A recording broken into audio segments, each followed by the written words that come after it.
And co-host of Crossroads, Tal Heinrich, joins us from New York.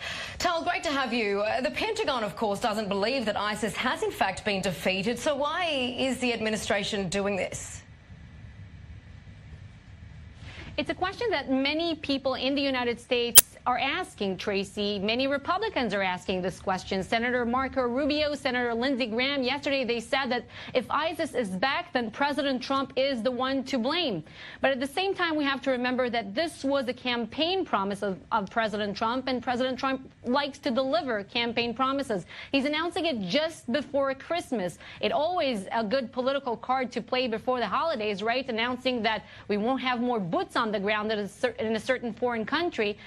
But we also have to ask ourselves, is the mission really accomplished? I heard your discussion there in studio comparing it to the withdrawal from Iraq of President Obama. Even we can compare it in the last day or so. People have been comparing it to the first Gulf War when President George H.W. Bush pulled out of Iraq without getting the job done and overthrowing the government of Saddam Hussein. But is it really the same case here? We can compare 2,000 boots on the ground with hundreds of thousands of American soldiers that served in Iraq, I guess. Plus, ISIS is an ideology. Can an ideology really be defeated? So the line should be different, I think, in this case. And if President Trump believes that he's managed to narrow down ISIS operations there, maybe it's the time for him politically also to pull out. And of course, Tal, we're hearing Trump calling it a full withdrawal.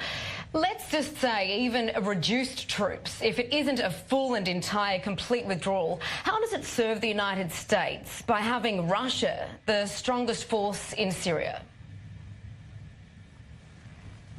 Well, right now, Russia and Iran are still the strongest forces in Syria, even with U.S. presence on the ground. So it won't really, I mean, it will change a lot, but it won't change much in this respect, the balance of power on the ground in Syria. Russia, I think we can say that Syria is, in fact, under Russian occupation in a sense.